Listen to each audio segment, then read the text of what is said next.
नमस्कार दोस्तों, अगर आप भी चाहते हैं कि भारत इंग्लैंड से अपना पहला टेस्ट मैच जीते तो इस वीडियो को एक लाइक जरूर करें। भारत और इंग्लैंड के बीच आज चौथे दिन का शानदार खेल शुरू हुआ। तीसरे दिन का खेल खत्म होने तक इंग्लैंड की दूसरी पारी शुरू हो गई थी और इंग्लैंड ने कल बिना विकेट गंवाए 11.1 ओवर तक 25 रन बना लिए थे। तो कल की तरह आज भी रॉरी बंस और सिबली ही इंग्लैंड के सलामी बल्लेबाज क्रीज पर उतरे। बुमराह के 13वें ओवर से इंग्लैंड ने 7 रन बटोरे, लेकिन 16वें ओवर की पहली गेंद पर सिराज ने रॉरी बंस का विकेट झटक लिया। रॉरी बंस ने इंग्लैंड को पहली पारी में भी निराश किया था और इस पारी में भी वो 49 गेंदों पर 18 रन बनाकर चलते बने।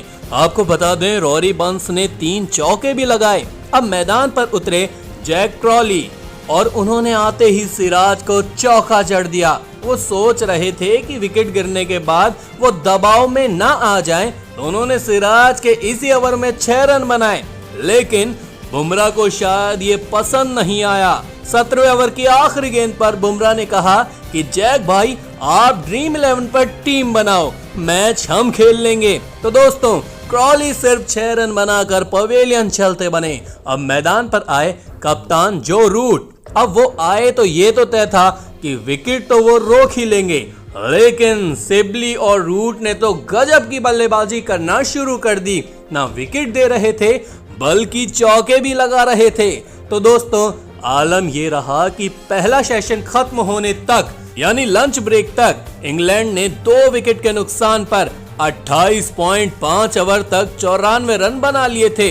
रूट बहुत बढ़िया बल्लेबाजी कर रहे थे। तो लंच के बाद रूट और सिबली ने फिर से कमान संभाली। 34 ओवर तक जडेजा और शार्दुल ठाकुर ने कुछ देर तो दबाव बनाया। दोनों ही बल्लेबाजों को रन बनाने का मौका नहीं दे रहे थे, लेकिन 35वें ओवर से इंग्लैंड ने गियर बदला और अब दिखने लगे चौके। जी हाँ, रूट चौके पे चौके लगा रहे थे, कभी जडेजा की गेंद पर तो कभी मोहम्मद शमी की गेंद पर। मोहम्मद शमी का 38वां ओवर महंगा साबित हुआ।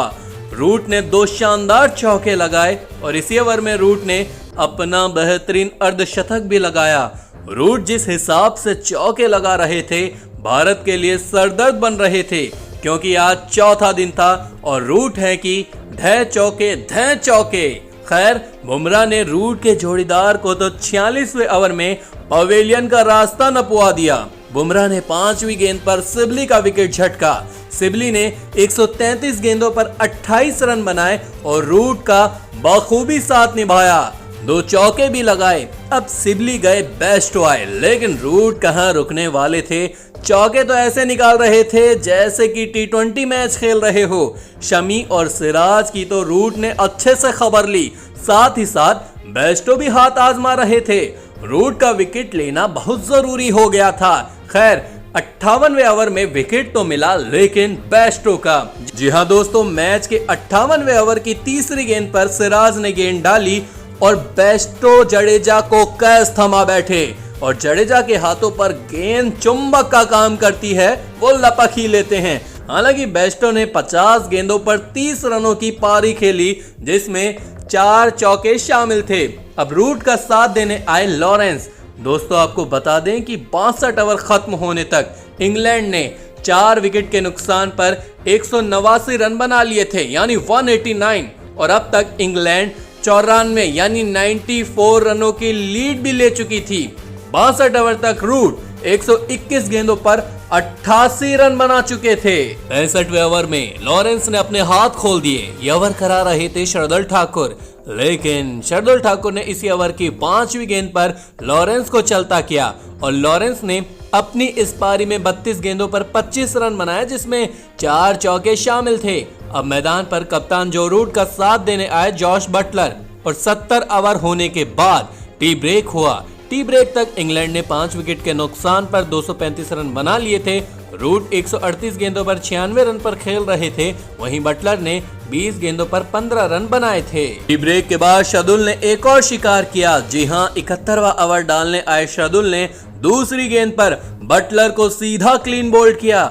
बटलर ने 22 गेंदों पर 17 रन बनाए, जिसमें 3 चौके शामिल थे। अब मैदान पर सैम करन आए और जब वो आए तो हर ओवर में चौका निकाल रहे थे। यहाँ रूट की तारीफ करनी होगी। 75वें ओवर में चौका लगाकर उन्होंने अपना बेहतरीन शतक जड़ दिया, लेकिन रूट बुमराह का शिकार हो गए। जी हाँ, मैच के 81वें ओवर में बुमराह ने आखिरी गेंद पर रूट का विकेट निकाल लिया, जो रूट पंत को कैच थमा बैठे और 172 गेंदों पर रूट की 109 रनों की पारी यहीं समाप्त हुई, जिसमें उन्होंने 14 चौके लगाए। अब मैदान पर थे सैम करन और रॉबिन्सन। रन तो इंग्लैंड के रुक ही नहीं रहे थे, क्योंकि रॉबिन्सन और सैम करन बेहतरीन बल्लेबाजी कर रहे थे, लेकिन बुमराह गजब की फॉर्म में थे। 85वें ओवर की चौथी गेंद पर सैम करन को चलता किया। सैम करन ने 45 गेंदों पर 32 रन बनाए, जिसमें 4 चौके शामिल थे। इंग्लैंड ने अब तक 8 विकेट गंवा दिए थे। अब मैदान पर थे रॉबिन्सन और ब्रॉड, लेकिन ब्रॉड भी बुमराह की अगली ही गेंद पर क्लीन बोल्ड हो गए। लगातार 2 बॉलों पर 2 विकेट और बुमराह ने धारदार गेंदबाजी की बदौलत 5 विकेट भी इस पारी में ले लिए। अब मैदान पर उतरे एंडरसन और 85वां ओवर खत्म होने तक इंग्लैंड ने 9 विकेट के नुकसान पर 295 रन बना लिए थे और साथ ही 200 रनों की लीड भी बना ली। वहीं इंग्लैंड का आखिरी विकेट शमी ने 86वें ओवर में रॉबिन्सन को आउट करके लिया। इंग्लैंड ने अपनी इस पारी में 303 रन बनाए और 208 रनों की लीड बनाई। भारत को यह मैच जीतने के लिए 209 रन बनाने थे। आज इसी आखिरी सेशन में भारत को विकेट नहीं गिराना था, ताकि कल दबाव ना बने। जी हां, कल आखिरी दिन है। तो 209 रनों का पीछा करने उतरे भारत के सलामी बल्लेबाज रोहित शर्मा और केएल राहुल। केएल राहुल चौके पे चौके लगा रहे थे, हालांकि रोहित शर्मा संभल कर खेल रहे थे। 9 ओवर होने तक भारत ने 28 रन बना लिए थे और वो भी बिना विकेट गंवाए। भारत को जीतने के लिए अब 185 रन बनाने थे, लेकिन 11वें ओवर में केएल राहुल अपना विकेट गंवा बैठे। ब्रॉड ने 5वीं गेंद पर केएल राहुल को चलता किया। केएल राहुल ने अपनी इस पारी में 38 गेंदों पर 26 रन बनाए, जिसमें 6 चौके शामिल थे।